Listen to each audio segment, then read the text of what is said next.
है गाइस, कैसे हैं? आज हमारा टॉपिक हम लेके आए हैं क्रिस्टल डिफेक्ट, यानी क्रिस्टल जो आयनिक क्रिस्टल जो टॉपिक हमने कल छेड़ा था। कल हमने उसके त्रिज्य अनुपातों की हमने बात की थी। आज हम उस क्रिस्टलों में कमियों की बात करेंगे, त्रुटियों की बात करेंगे। तो क्रिस्टल डिफेक्ट पढ़ने से पहले हम ये समझना चाहेंगे कि आइडियल क्रिस्टल कौन से होते हैं, यानी वे क्रिस्टल जिनमें कोई कमी नहीं हो, ऐसे क्रिस्टल आइडियल क्रिस्टल कहलाएंगे। लेकिन आइडियल क्रिस्टल की परिभाषा क्या होगी? आइडियल क्रिस्टल की परिभाषा यह है बेटा कि कोई भी आयनिक क्रिस्टल धनायन और ऋणायन से मिलकर बना है और उनके उस क्रिस्टल में एक निश्चित स्थान है। अगर वे धनायन और ऋणायन जिनसे कोई क्रिस्टल मिलकर बना है, उनको एक नया नाम देते हैं अवयवीकरण। यानी अगर किसी क्रिस्टल के अवयवीकरण अपने नियत स्थान पर हैं, अगर किसी क्रिस्टल के अवयवीकरण अपने नियत स्थान पर हैं, तो ऐसे क्रिस्टल को आइडियल क्रिस्टल कहते हैं।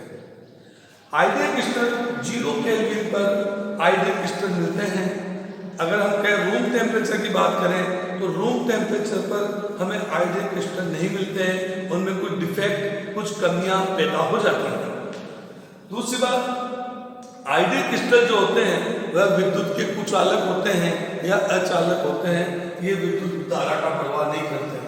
दिमाग में आ रहा होगा सर, वहाँ पे धनायन ऋणायन दोनों मौजूद है, तो बिल्कुल धारा तो बह जानी चाहिए थी, क्यों नहीं बह रही है?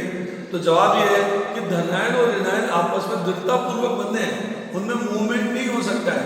जब मूवमेंट नहीं हो सकता है तो धारा का प्रवाह नहीं होगा।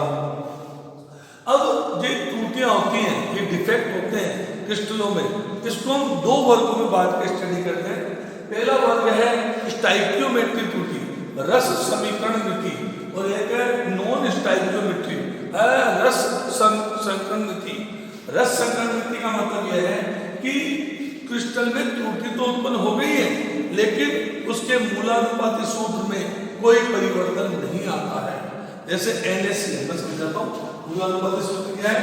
NaCl, Na एक और Cl एक है, तो इसका अनुपात हो गया 1:1। लेकिन NaCl में त्रुटि उत्पन्न होने के बाद भी इसका अनुपात Na का और Cl का जो अनुपात है वह 1:1 बना रहता है। ऐसी त्रुटियों को स्टाइकियोमेट्रिक डिफेक्ट या रस समीकरण त्रुटियां कहते हैं। वहीं पे दूसरा उदाहरण लेते हैं Cu2S। Cu2S में देखें कि इसमें 2 अनुपात है, यानी कॉपर के 2 और सल्फर के 1 परमाणु से मिलकर Cu2S बना है। तो डिफेक्ट आने के बाद इसका जो रेशियो बचता है वो पाया गया है कितना? 1.7:1। अर्थात जो मूलानुपाती सूत्र था इसका Cu2S का, वह इस डिफेक्ट आने से क्या हुआ? बदल गया है। तो इसे क्या कहते हैं? रस समीकरण मिति डिफेक्ट, नॉन स्टाइकियोमेट्रिक डिफेक्ट कहते हैं। स्टाइकियोमेट्रिक डिफेक्ट जो होते हैं इनको फिर 2 भागों में बांट दिया गया है। मैं फिर समझाऊंगा, भाग से मतलब है बस समझाने के लिए हमने इसके फ्लो चार्ट बनाया है, चीजें थोड़ी आसानी समझ में आ जाए। ऐसा चार्ट है, आपको आराम से एक को वर्णन करते जाए। तो स्टाइकियोमेट्रिक डिफेक्ट जो है, जिनके अंदर त्रुटि आने के बाद भी उनके मूलानुपाती सूत्र में जो परिवर्तन नहीं आया है, ऐसे जो डिफेक्ट है, उन डिफेक्टों के अंदर उन डिफेक्टों को 2 तरीके से स्टडी करते हैं। एक तो कि शॉर्टकी और दूसरे पर फ्रैंकेल्स। शॉर्टकी दोष और फ्रैंकेल दोष, ये 2 तरह के दोष हैं। शॉर्टकी दोष जो होते हैं, इसमें होता क्या है कि एक धनायन अपना स्थान छोड़ के चला जाता है। एक धनायन अपना स्थान छोड़ के चला जाता है, उसके पीछे पीछे एक ऋणायन भी अपना स्थान छोड़ के चला जाता है। क्योंकि डिफेक्ट में एक बात ध्यान रखना, अभी हम इस पूरे पॉइंट में जब पढ़ेंगे तो आप एक चीज देखना, जितने भी डिफेक्ट हैं उनमें चाहे मूलानुपाती सूत्र बदल गया हो, लेकिन एक बात विशेषता ये मिलेगी आपको कि टोटल आवेश, टोटल धनायन और ऋणायन का मान बराबर रहता है। अगर इसको रखने के लिए कभी ऋणायन जाएंगे, कभी ऋणायन, कभी इलेक्ट्रॉन आ जाएंगे, ऋणायन तो नहीं आएगा लेकिन इलेक्ट्रॉन जरूर आ जाएंगे उसकी जगह। तो ये थोड़ा सा समझने का प्रयास करेंगे हम कि शोध के दोषों में क्या होता है। शोध के दोषों में होता क्या है कि धनायन छोटा होता है। हम पहले धनायन को लेके जा रहे हैं। धनायन छोटे होते हैं, ऋणायन बड़े होते हैं। तो जो छोटे होंगे वो हल्के भी होंगे, तो वे कोई भी हल्का फुल्का परिवर्तन करेंगे, थोड़ा सा टेम्परेचर इंक्रीमेंट हो गया तो होगा क्या, वह धनायन अपना स्थान छोड़ के चला जाएगा और वहां पे क्या छोड़ देगा, एक वैकेंसी छोड़ देगा, एक छिद्र छोड़ देगा। लेकिन इसके आवेश को संतुलन करने के लिए होगा क्या कि उसके साथ साथ एक ऋणायन भी चला जाता है, तो वहां पे भी एक ऋणात्मक वैकेंसी उत्पन्न हो जाएगी। इसीलिए शोध के दोषों का दूसरा नाम है वैकेंसी डिफेक्ट, रिक्तिका दोष। ये रिक्तिका दोष भी कहलाते हैं। सामान्यतः धनायन छोटे होते हैं, ऋणायन बड़े होते हैं, लेकिन शोध के दोष जिनमें पाए जाते हैं उनमें बहुत अच्छी बात क्या है कि धनायन और ऋणायन की साइज लगभग बराबर होती है। अगर धनायन और ऋणायन की साइज बराबर है तो शोध के दोष होने के चांसेस बढ़ जाते हैं, शोध के दोष उत्पन्न होने के संभावना बढ़ जाती है। और अभी हमने कहा कि जो आइडियल क्रिस्टल होता है वह कुछ अलग होता है, लेकिन जितने भी दोष उत्पन्न होंगे, जितने भी दोष उत्पन्न होते हैं तो क्रिस्टलों में रंग पैदा हो जाते हैं। अगर रंग है तो रंग बदल जाता है, और अगर रंग नहीं है तो रंग उत्पन्न हो जाता है, और चालकता के मान में भी थोड़ी सी वृद्धि होती है। आप कह रहे थोड़ी सी शब्द कहां से आ गया भाई, चालकता वृद्धि होती है क्यों नहीं बोल रहे, तो जवाब ये है कि यहाँ पर जो इलेक्ट्रॉन वगैरह आते हैं इतने सारे नहीं आते तो चालकता बहुत हो जाए। अगर संतुलन में 1 या 2 इलेक्ट्रॉन आ रहे हैं तो इसलिए चालकता में हल्का फुल्का ही परिवर्तन हो पाता है, अतः ये सुचालक नहीं बनेगी। ध्यान रखना, अगर क्रिस्टलों में त्रुटियां उत्पन्न होकर चालकता उत्पन्न हो रही है तो सुचालक नहीं बने, वो अर्धचालक बनेगा। क्या बनेंगे? अर्धचालक। तो हमने क्या कहा कि शोध के दोषों में क्या हुआ, धनायन और ऋणायन की साइज बराबर है। एक धनायन क्रिस्टल से बाहर निकल गया, वहां पे वैकेंसी छोड़ दी, इसीलिए इसका नाम वैकेंसी वाला भी हमने इसको कहा, वैकेंसी रिक्तिका भी कहा, वैकेंसी दोष भी कहा हमने। और उसके साथ एक ऋणायन भी, क्योंकि आवेश संतुलन करना जरूरी है, उसके साथ एक ऋणायन भी क्या होता है, अपना स्थान छोड़ के चला जाता है क्रिस्टल से बाहर। तो देखो 2 रिक्तिकाएं बन गई, यानी ओवरऑल हमारा जो चार्ज है वो बैलेंस है। एक और बात, ये जो 2 रिक्तिका बनी है इसमें धनायन रिक्तिका यानी ऋणायन रिक्तिका यानी, तो इसमें जो धारा का जो प्रवाह, क्योंकि चालकता बढ़ गई है, चालकता उत्पन्न हुई, धारा का प्रवाह कौन करता है, तो कहते हैं कि धनायन रिक्तिका और ऋणायन रिक्तिका दोनों कर सकती है, लेकिन फिर भी कि ऋणायन थोड़ा बड़ा है, थोड़ा भारी होगा, चालकता का इफेक्ट नहीं डालेगा, और धनायन जो छोटा है तो हल्का है, तो ये चालकता में प्रभाव डालेगा। अर्थात यहाँ पर चालकता में पार्टिसिपेशन जो हो रहा है, चालकता जिसकी वजह से उत्पन्न हो रही है, वो ऐसा माना जाता है कि धनायन रिक्तिकाओं के द्वारा हो रहा है, ऋणायन रिक्तिकाओं में थोड़ा सा कम चालकता उत्पन्न हो पाती है। तो हमने कहा कि यहाँ पर चालकता बढ़ गई। चालकता क्यों बढ़ी? ड्यू टू वैकेंसी, जो ये रिक्तिकाएं बनी इनकी वजह से इसमें चालकता बढ़ गई। और ऐसा एग्जाम्पल कहाँ है, NaCl हो गया, हमारा CaCl हो गया, इनके अंदर जो रिक्तिकाएं उत्पन्न हुई है इनके कारण चालकता भी उत्पन्न होती है। दूसरी प्रकार के जो दोष वे कहलाते हैं फ्रैंकेल्स डिफेक्ट या लेटिस इंटरस्टिशियल डिफेक्ट। तो हम पहले इस पॉइंट को समझते हैं, इंटरस्टिशियल होता क्या है। भाई हम ये मानते हैं धनायन गोल है, ऋणायन गोल है। जब 2 गोल गोल आप घर पे करके देख लें, 4-5 गेंदों को एक साथ मिलाने की कोशिश करें, जब मिलाएंगे तो आप पाएंगे उनके बीच में गैप रह जाएगा, पूरी एक दूसरे में फिट नहीं हो पाती। जैसे गोल गोल मिले होते हैं बीच में एरिया रह गया, इसी एरिया का नाम है इंटरस्टिशियल अंतराकाशीय स्थान, इंटरस्टिशियल स्पेस कहलाते हैं। इन इंटरस्टिशियल स्पेस के अंदर कभी धनायन आ जाए या कभी ऋणायन आ जाए, तो ये दोष उत्पन्न होते हैं। या फिर मैं कह रहा हूं कि ये धनायन आया कहां से आएगा, ऋणायन आया तो कहां से आएगा, तो फ्रैंकेल कहते हैं कि धनायन इनमें से कोई एक धनायन अपना स्थान छोड़ के इंटरस्टिशियल में आ जाता है। अंतराकाश में कौन आया, इसी लेटिस के अंदर जो धनायन ऋणायन है वह अपना स्थान छोड़ के आ जाता है, इंटरस्टिशियल में आ जाता है अपने स्थान की जगह। तो इसका मतलब ये हो गया कि फ्रैंकेल दोष जो उत्पन्न हुए वह इस धनायन के इंटरस्टिशियल में अपना स्थान छोड़कर इंटरस्टिशियल में आने की वजह से क्या उत्पन्न हो गया, एक दोष उत्पन्न हो गया। जो सिस्टम से बन रहा था प्लस माइनस,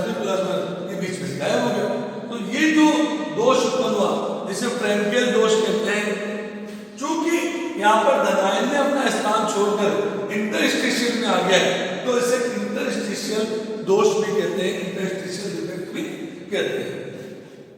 आपके दिमाग में तुरंत क्वेश्चन आ गया होगा कि सर जब धनायन अपना स्थान छोड़कर इंटरस्टिशियल में आता है तो क्या ऋणायन भी आ सकता है क्या?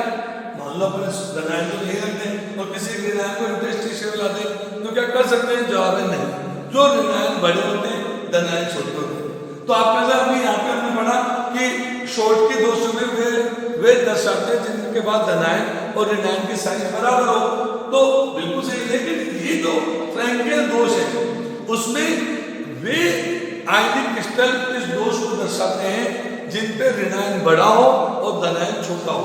तो जब ऋणायन बड़ा होगा तो वो अपना स्पेस वह इस स्पेस में मर्ज नहीं हो पाएगा, इस स्पेस में को ऑक्यूपाई नहीं कर पाएगा और केवल धनायन इसमें आ पाएंगे। इसके अलावा एक बात और समझा दूं कि हमने समझा कि पॉजिटिव की साइज नेगेटिव की साइज गलत किया करना, नेगेटिव की साइज पॉजिटिव से बड़ी होनी चाहिए तभी ये फ्रैंकेल दोष होंगे। ठीक है, यहाँ पर भी चालकता बढ़ती है, लेकिन अब चालकता किसकी वजह से बढ़ रही है? अब चालकता बढ़ रही है इस धनायन के कारण। ये धनायन फ्री हो गया। मैंने कहा था ना कि आयनिक क्रिस्टल क्रिस्टलीय अवस्था में, ठोस अवस्था में धारा का चालन क्यों नहीं कर रहे हैं? क्योंकि इनमें धनायन दृढ़तापूर्वक आपस में बंधे हुए, लेकिन इसका बंधन टूट चुका है, ये इंटरस्टिशियल में आ चुका है, ये फ्री मूवमेंट कर सकता है, ये फ्री मूवमेंट कर सकता है। तो हम कहेंगे कि फ्रैंकेल दोषों में जो चालकता बढ़ी है वह पॉजिटिव आयनों की वजह से बढ़ी है। तो दूसरे प्रकार की जो त्रुटियां थी वह थी नॉन स्टाइकियोमेट्रिक त्रुटियां। नॉन स्टाइकियोमेट्रिक त्रुटियां जो है, तो नॉन स्टाइकियोमेट्रिक त्रुटियां हैं, इन नॉन स्टाइकियोमेट्रिक त्रुटियों को हमने थोड़ी देर पहले समझा था कि भाई मूलानुपाती सूत्र बदल जाता है। तो इसको भी दो भागों में बांटा गया है। एक तो मेटल एक्सिस। मेटल एक्सिस का मतलब ये होता है कि धनायनों की वृद्धि होना, और एक है मेटल डेफिशिएंसी यानी धनायनों की यानी धातु आयनों की कमी होना। और धातु आयन क्या होता है? धनायन होता है, आप जानते हैं इस बात को। तो हम कई बार बुको करते हैं धनायन की वृद्धि धनायन की कमी, इसको ऐसे ही पढ़ सकते हैं मेटल की वृद्धि, धातु की वृद्धि और धातु की कमी, ये भी हम पढ़ सकते हैं, कोई ऐसा विशेष अंतर नहीं है। तो मेटल की वृद्धि कैसे हो सकती है? आप कहेंगे से बहुत आसान है, एक मेटल को और आ जाएगा, एक मेटल और आएगा तो वृद्धि होगी। और मेटल की वृद्धि एक तरीका और है, मान लीजिए पहले मेरे पास 10 धनायन 10 ऋणायन थे, अब एक ऋणायन चला गया तो ऋणायन रह गए 9 और धनायन हो गए 10, तो ये भी तो वृद्धि है। तो धनायनों की वृद्धि दो तरीके से हो सकती है। पहला तरीका क्या हो गया? एक एक्स्ट्रा धनायन आ जाएगा, और दूसरा तरीका क्या होता है? एक ऋणायन चला जाएगा। तो देखिए ध्यान रखना, आवेश संतुलन हर जगह करना है। आवेश संतुलन के बिना हमारा काम नहीं चलने वाला है। तो देख क्या कह रहा है कि मेटल एक्सिस दो तरीके से हो सकता है। पहला तरीका है कि कोई ऋणायन अपना स्थान छोड़ के चला जाए, और आप जानते हैं जब ऋणायन अपना स्थान छोड़ेगा, चाहे धनायन छोड़े चाहे ऋणायन छोड़े, जो भी अपना स्थान छोड़ेगा वहां पे क्या छोड़ेगा? रिक्तिका, वैकेंसी छोड़ेगा। वहां पे क्या छोड़ेगा? वैकेंसी छोड़ेगा। तो देखिए यहां समझा लो Na+Cl- बोल कर तुमको समझने के लिए थोड़ा दिख जाएगा साफ साफ में। Na+Cl- इस तरीके से ये NaCl है। तो यहाँ पे हुआ क्या? कोई Cl यहाँ से चला गया। जब Cl यहाँ से चला गया तो वहां पे क्या उत्पन्न होगी? वैकेंसी उत्पन्न होगी। अभी अगर मैं इसकी बात करूं तो इसमें 1 2 3 देखो 1 2 3 4 5 धनायन है और 5 1 2 3 एक ऋणायन यहाँ से जा चुका है, 1 2 3, यानी यहाँ पर हमारे पास जो ऋणायन है उसकी मात्रा 1 कम हो गई है। तो ऋणायन 1 कम हो गया, धनायन 1 ज्यादा है, तो उसे बैलेंस करने के लिए हमें यहाँ पर इलेक्ट्रॉन को लाना पड़ेगा। इलेक्ट्रॉन आएगा, लाना क्या पड़ेगा? आएगा। तो इस वैकेंसी में इलेक्ट्रॉन आ गया। ये इलेक्ट्रॉन वाली जो वैकेंसी है, ऐसे वैकेंसी जिसमें इलेक्ट्रॉन आ गया, इसको हम कहते हैं एफ केंद्र। एक जर्मन शब्द है फेरबिक, उससे मिलकर बना है, जिसका मतलब होता है रंग। और इस एफ केंद्र के आने से, इस एफ केंद्र के आने से क्या हुआ? इस पूरे क्रिस्टल में रंग उत्पन्न हो गया। इस पूरे क्रिस्टल में क्या हो गया? रंग उत्पन्न हो गया पहली बार। तो जैसे अपन NaCl है, शुद्ध NaCl बिल्कुल साफ सफेद होता है। टाटा नमक आपने देखा हो तो बिल्कुल सफेद नमक आपको दिखेगा। लेकिन जो जनरल जो नमक हम देखते हैं, जो अशुद्ध नमक होता है, वो तो पीला रंग लिए हुआ होता है। वो पीला रंग किस वजह से होता है? इस F के अंदर के कारण होता है। इसी प्रकार से एक उदाहरण और है पोटेशियम क्लोराइड KCl, ये भी इस F के अंदर के कारण ही क्या होता है? नीले रंग का होता है। KCl में जो नीला रंग है वह भी F के अंदर के कारण। एक और चीज देखिए, इस वैकेंसी के यहाँ से इलेक्ट्रॉन आ गया और इलेक्ट्रॉन जहां भी होगा धारा का प्रवाह होगा, अर्थात धारा का प्रवाह करेगा। लेकिन धारा का प्रवाह एक लिमिटेड मात्रा में करेगा, अतः सुचालक नहीं बनाए, अर्धचालक शब्द ही कहलाएगा। क्या कहलाएगा? अर्धचालक। तो इलेक्ट्रॉन के कारण चालकता उत्पन्न हुई है। तो ध्यान रखना, अर्धचालक दो प्रकार के होते हैं, अभी हम पढ़ेंगे इसको भी। एक होते हैं पी टाइप और एक होते हैं एन टाइप। पी टाइप मतलब पॉजिटिव टाइप, यानी अगर चालकता किसी भी अर्धचालक की चालकता किसी धनायन के कारण है, पॉजिटिव के कारण है, तो हम क्या कहेंगे? पी टाइप का अर्धचालक। और अगर नेगेटिव के कारण अगर चालकता है तो उसे कहेंगे एन टाइप का अर्धचालक। क्योंकि यहाँ पर इस नेगेटिव के कारण चालकता बढ़ रही है, तो इसे हम एन टाइप अर्धचालक कहेंगे। ये कैसा अर्धचालक बन गया? अशुद्धि आने के बाद एन टाइप का अर्धचालक बन गया। अगर मैं कहूँ इस दोष को शॉटकी और फ्रैंकली में डालना है, फ्रैंकेल में और शॉटकी में डालना है, तो आप किस प्रकार का दोष कहेंगे? आप कहेंगे सर वैकेंसी बनी, और वैकेंसी बनी तो हम शॉटकी दोष कहेंगे। बिल्कुल इस शॉटकी की श्रेणी में आएंगे। देखिए लिखा इस शॉटकी टाइप का है, F के अंदर बन गया है, इसकी चालकता एन टाइप की कहलाएगी, क्योंकि नेगेटिव कारण बनना नहीं। चलो एक तरीका तो ये था, दूसरा तरीका और देखो बेटा, क्या? अगर भाई हमें क्या करना है? मेटल एक्सेस करना है। एक तरीका तो ये था कि एक विनायन चला गया, उसकी जगह वैकेंसी बनी, उस वैकेंसी में इलेक्ट्रॉन आ गया आवेश संतुलन करने के लिए, और आवेश संतुलन वैकेंसी में आया तो उसे के अंदर कह दिया, उसी का रंग हो गया, कोई नीला हो रहा है KCl, कोई पीला हो रहा है NaCl, चालकता बढ़ गई, अर्धचालक बना, तो एन प्रकार का अर्धचालक, क्योंकि नेगेटिव कारण बना।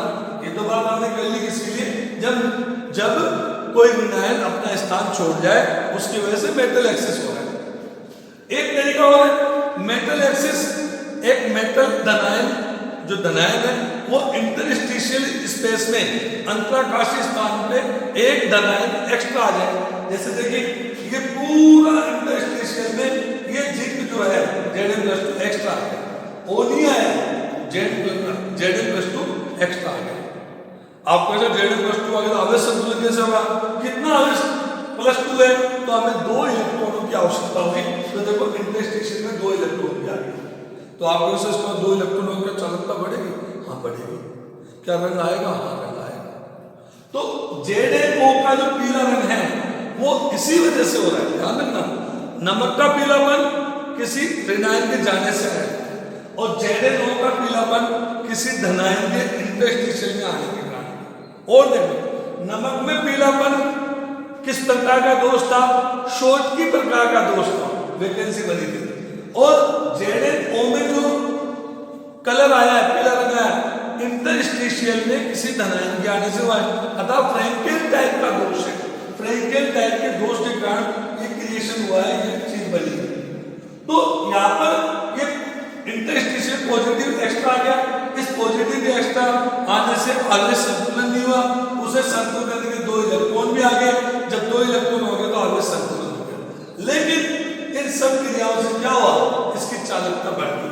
यहाँ चालकता किसकी वजह से बढ़ेगी? ध्यान रखना, जो हल्का होगा उसकी वजह से। तो आप जानते हैं इलेक्ट्रॉन से तो हल्का दुनिया में कोई नहीं, तो दुनिया में कोई इससे हल्का नहीं है, तो चालकता यहाँ पे इलेक्ट्रॉन की वजह से आएगी, इस धनायन की वजह से नहीं आएगी, बल्कि इलेक्ट्रॉन की वजह से आएगी। तो इस इलेक्ट्रॉन की वजह से आएगी, तो ये जो अर्धचालक बना, ये एन टाइप का अर्धचालक है। देख लीजिए ये एन टाइप का अर्धचालक है। दोष कैसा है? फ्रैंकेल टाइप का। धनायन आया तो उसके आवेश संतुलन ऋणायन, इलेक्ट्रॉन आ गए, इलेक्ट्रॉन हल्के होते हैं, चालकता इन्होंने चल पड़ेगी। पीला रंग आना था, क्योंकि आप जानते हैं कि पीला रंग क्यों है, उसका कारण क्या होता है कि जब भी हम लोग इसे गर्म करेंगे या इसे रूम टेम्परेचर पे आएगा तो इलेक्ट्रॉन में कंपन शुरू हो जाएगा, वे उच्च ऊर्जा स्तर में चल जाएंगे, वहाँ पर कुछ समय के लिए रुकते हैं और बड़ी सेकंड से भी 10 या -8 सेकंड, यानी आप सोचते हैं कितने कम समय तक वहाँ रहेगा, वापस अपने मूल अवस्था में आएगा। तो जितनी उसने तापीय ऊर्जा ग्रहण की थी वह प्रकाशीय ऊर्जा में दृश्य प्रकाश के रूप में ये मुक्त करेगा, जिससे इसका रंग उत्पन्न हो जाएगा। ये बातें हम लोग करते हैं, खूब पढ़ करते हैं। इसके अलावा एक बात हमने की मेटल एक्सिस का होना, यानी धनायनों का बढ़ने के दो तरीके, फिर बार एक लाइन, बढ़ने के दो तरीके हैं। पहला तरीका ऋणायन चल जाएगा, जो भी कोई जाएगा उसके रिक्तिका बनेंगे, शोध के NaCl कैसे। और एक तरीका, एक धनायन एक्स्ट्रा आएगा तो कहाँ जाएगा, सबने अपनी जगह रोक रखी, खाली जगह बचेगी वही घुसेगा। और खाली जगह क्या है, इंटरस्टिशियल स्पेस। एक इंटरस्टिशियल स्पेस में आके कौन बैठ गया है, धनायन बैठ गया। लेकिन धनायन का आवेश संतुलन करना है, इसलिए साथ में इलेक्ट्रॉन भी हमें यहाँ पे देखने को मिलते हैं। और इलेक्ट्रॉन देखने को मिलते हैं तो हम क्या कहेंगे कि इसमें चालकता कौन बढ़ाएगा, इलेक्ट्रॉन बढ़ाएगा। कलर कौन दे रहा है, इलेक्ट्रॉन दे रहा है, धनायन नहीं दे रहा है। और त्रुटि किस प्रकार की है, फ्रेंकेल टाइप की त्रुटि है। हाँ स्टूडेंट, मेटल डेफिशिएंसी की बात हम पढ़ रहे हैं। मेटल डेफिशिएंसी दो तरीके से हो सकती है। अभी हमने थोड़ी देर पहले क्या पढ़ा था, मेटल इन एक्सिस दो तरीके से हो सकती है। पहला तरीका क्या होता, कोई एक मेटल एक्स्ट्रा आ जाए, कोई मेटल आया एक्स्ट्रा आ जाए। और एक तरीका क्या होता, कोई अपना स्थान छोड़ के चला जाए। यहाँ पर भी यही तरीका है स्टूडेंट्स, यहाँ पे भी तरीका यही है कि मेटल में डेफिशिएंसी कैसे आएगी, या तो कोई ऋणायन एक्स्ट्रा उस इंटरस्टिशियल स्पेस में आ जाए। लेकिन आप कहेंगे कि सर कैसे आ सकता है, तो आपने कहा है कि ऋणायन बड़ा होता है, ऋणायन बड़ा होता है इस जगह फिट ही नहीं हो पाएगा। जब फिट नहीं हो पाएगा तो ये वाली बात तो करना बेमानी है। बिल्कुल आप सही कह रहे हैं, ऐसा नहीं होता है, वास्तविक में ऐसा नहीं होता। ये एक थियोरेटिकल बात है, एक किताबी बात है, समझिए। तो हमें पढ़ना क्या कि धनायनों में कमी होनी है, मेटल इन डेफिशिएंसी, यानी मेटल में कमी होने के दो रास्ते होंगे। एक तरीका तो क्या है, इस इंटरस्टिशियल स्पेस में कौन आ जाए, ऋणायन आ जाए। लेकिन ऋणायन तो आ नहीं सकता, ऋणायन तो बड़े होते हैं। अतः ये बात तो होगी थ्योरेटिकल, ये बात बेकार होगी। दूसरा तरीका और है, दूसरा तरीका क्या है कि धनायन अपना स्थान छोड़ के चल जाए।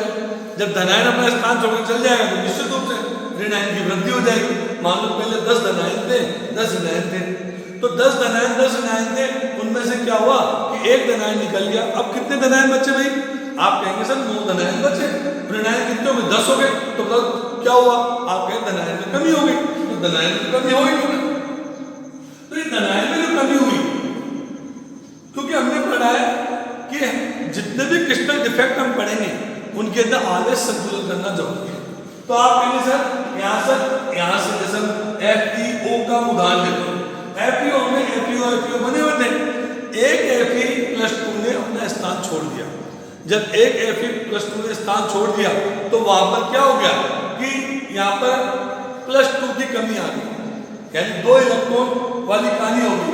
तो इसे बैलेंस करने के लिए देखो Fe+2 चले थे, इसे बैलेंस करने के लिए कौन आ गया, Fe+3 इसका मतलब ये डिफेक्ट जिनमें पैदा होगा, ये डिफेक्ट जिनमें पाया जाएगा, उन यौगिकों क्रिस्टलों में विशेषता क्या मिलनी चाहिए कि उनके धनायनों में परिवर्तनशील संयोजकता का गुण पाया जाना चाहिए। आप कह रहे परिवर्तनशील संयोजकता का गुण कहाँ पाया जाता है, जवाब है डी ब्लॉक के तत्वों में। संक्रमण तत्वों में ये गुण पाया जाता है कि वे अपनी परिवर्तनशील ऑक्सीकरण अवस्था प्रदर्शित करते हैं।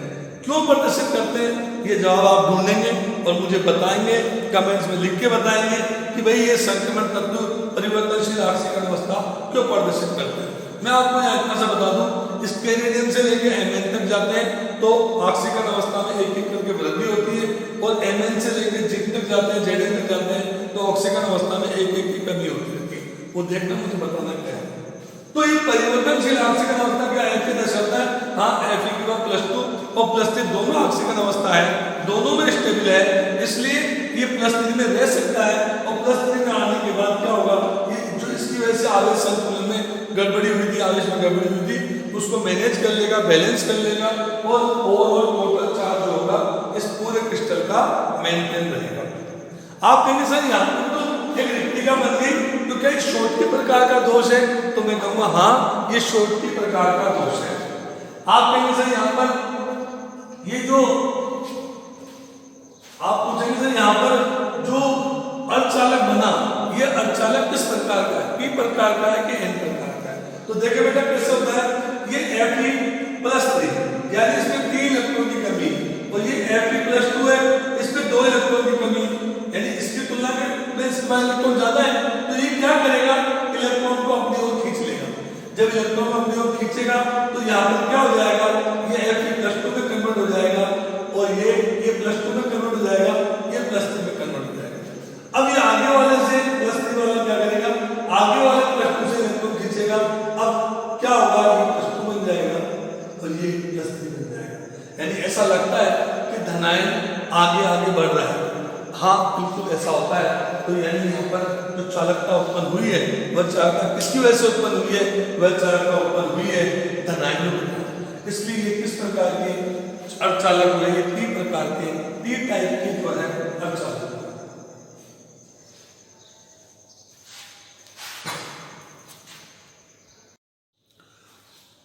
छात्रों, तीसरी प्रकार की जो अशुद्धियां क्रिस्टलों में पाई जाती है वह है केमिकल इम्प्योरिटी। रासायनिक अशुद्धियां अगर मिला दी जाए या आ जाए, किसी कारण से आ जाए, तो वह क्रिस्टल भी जो है दोष रहता है, क्रिस्टल डिफेक्ट उसमें उत्पन्न हो जाते हैं। और ये इम्प्योरिटी 2 प्रकार की हो सकती है। एक इम्प्योरिटी तो ऐसी होगी कि जो क्रिस्टल का जो ऑक्सीडेशन नंबर है या ऑक्सीकरण अवस्था है उससे कम वाली, और एक है ज्यादा वाली ऑक्सीकरण अवस्था वाली। जैसे अपन एक उदाहरण लेते हैं, निकल ऑक्साइड NiO। निकल ऑक्साइड में क्या होता है कि अगर हम लिथियम Li+ आ जाए, अगर यहां पर इस क्रिस्टल में Li+ आ जाए तो इसका रंग स्लेटी रंग का हो जाता है। निकल आप जानते हैं हल्के रंग का होता है, जैसे लिथियम Li+ आएगा तो क्या होगा, स्लेटी रंग का हो जाएगा।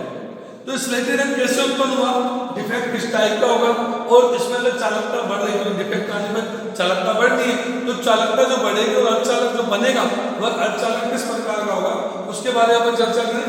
तो देखिए यहाँ पर एक लिथियम आ गया, एक निकल के स्थान पर Na+2 के स्थान पर Li+ आ गया। ओवरऑल हमें क्या करना है, आवेश संतुलन करना है।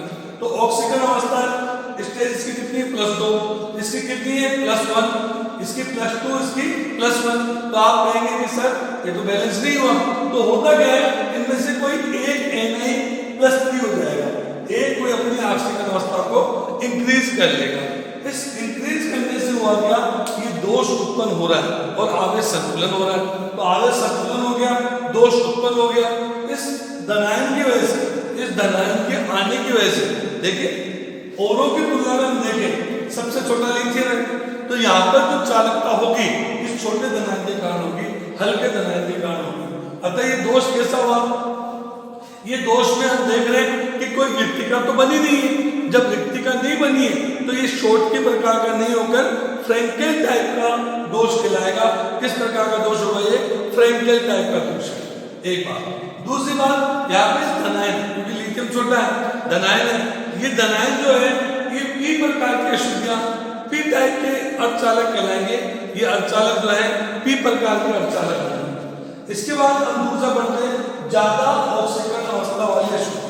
अगर ऑक्सीकरण अवस्था ज्यादा वाला, जैसे मान लीजिए Na+, इसका ऑक्सीकरण अवस्था कितनी, +1, और हम इसमें कैल्शियम क्लोराइड CaCl2 मिलाते हैं तो CaCl2 में Ca+2 कंडीशन है, यानी ऑक्सीकरण अवस्था क्या होगी इसकी, ज्यादा है।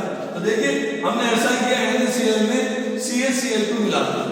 जब CaCl2 को मिलाते हैं तो होता क्या है, एक NaCl का रिप्लेसमेंट किसके द्वारा होता है, Ca+2 के द्वारा हो जाता है, यानी Ca+2 एक Na+ के स्थान ले लेता है। इससे हुआ है कि इसके अंदर +2 यानी 1 की वृद्धि हो गई। आवेश संतुलन करना है ना, हम इतनी देर से ही समझ रहे हैं कि चाहे त्रुटि आ गई हो लेकिन आवेश संतुलन तो करना है। तो ये आवेश संतुलन में करना है, तो आवेश संतुलन करने के लिए होगा क्या, एक Na+ अपना स्थान छोड़ देगा, एक Na+ अपना स्थान छोड़कर रिक्तिका बना देगा। इससे ओवरऑल जो चार्ज है, ओवरऑल जो आवेश है वो क्या रहेगा, संतुलित रहेगा। चूंकि यहाँ पर रिक्तिका बन गई, तो जानते हो रिक्तिका क्या करती है, शॉर्ट के दोष उत्पन्न करती है, शॉर्ट के दोष। ये किस प्रकार के अर्धचालक बने, जवाब है ये भी P प्रकार के अर्धचालक बने। क्यों, क्योंकि यहाँ पर ये जो रिक्तिका बनी वह धनायन के जाने से बनी, तो यहाँ पर चालकता उत्पन्न होगी, इस रिक्तिका के कारण उत्पन्न होगी, और ये रिक्तिका कैसी धनावेशित रिक्तिका है, इसलिए ये P प्रकार की क्या कहलाएगा, अर्धचालक कहलाएगा। एक डेटा हमारे पास है क्या, NaCl में 0.1% CaCl को मिलाने पर 10,000 गुना चालकता बढ़ जाती है। 10,000 गुना चालकता बढ़ जाती है। स्टूडेंट्स, आज का हमारा ये टॉपिक यहीं पे खत्म होता है।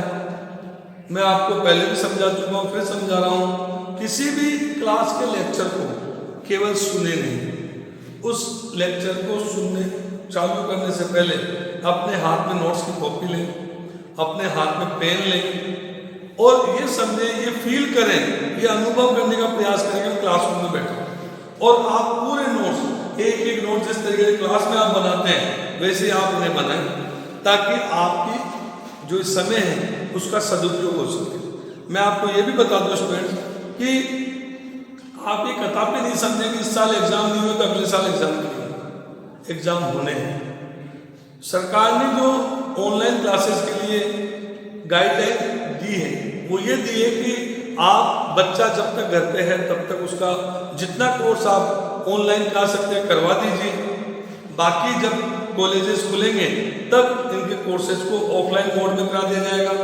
इसका मतलब ये हो गया कि आप घर पे सुस्त अगर बैठे हैं तो आप बैठे रहिए, सरकार की नज़र में आप पढ़ रहे हैं, गवर्नमेंट की नज़र में आपकी पढ़ाई खराब नहीं हो रही है, आपका समय खराब नहीं हो रहा है। इसका मतलब बी सीरियस हो जाइए, इस चीज़ को बिल्कुल बाय हार्ट समझ लीजिए, अपने दिल से पढ़ना शुरू कर दीजिए।